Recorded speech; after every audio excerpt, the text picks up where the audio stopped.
deadly riots over the government's plan to avoid defaulting on its loans. Is that the unemployment keeps rising, and it has to keep rising just because you have an excess supply of goods, which is this is all borrowed money that our and that debt is owned by banks in other countries.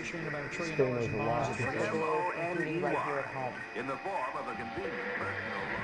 A filter cigarette that delivers the taste, and 45 malt liquor. Are you hot? Quite some time ago, by a second, America is sponsoring I first learned it from my grandmother. Now, my grandmother was a wonderful person. She taught me how to play the game Monopoly. She understood that the name of the game is to acquire.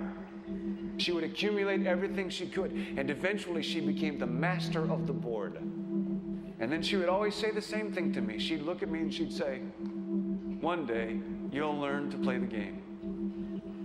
One summer, I played Monopoly almost every day, all day long. And that summer, I learned to play the game. I came to understand the only way to win is to make a total commitment to acquisition. I came to understand that money and possessions, that's the way that you keep score. And by the end of that summer, I was more ruthless than my grandmother. I was ready to bend the rules if I had to win that game.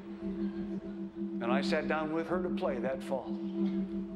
I took everything she had. I watched her give her last dollar and quit in utter defeat. And then she had one more thing to teach me. Then she said, "Now it all goes back in the box."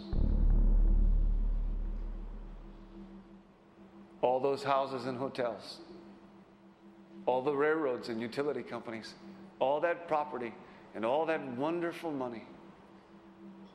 Now it all goes back in the box. None of it was really yours. You got all heated up about it for a while. But it was around a long time before you sat down at the board.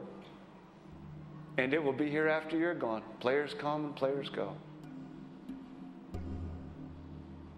Houses and cars, titles and clothes, even your body. Because the fact is that everything I clutch and consume and hoard is going to go back in the box, and I'm going to lose it all.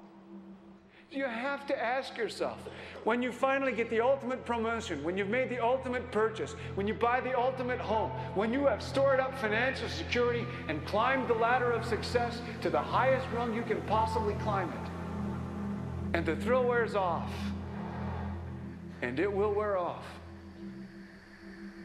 then what? How far do you have to walk down that road before you see where it leads? Surely you understand, it'll never be enough. So you have to ask yourself the question, what matters?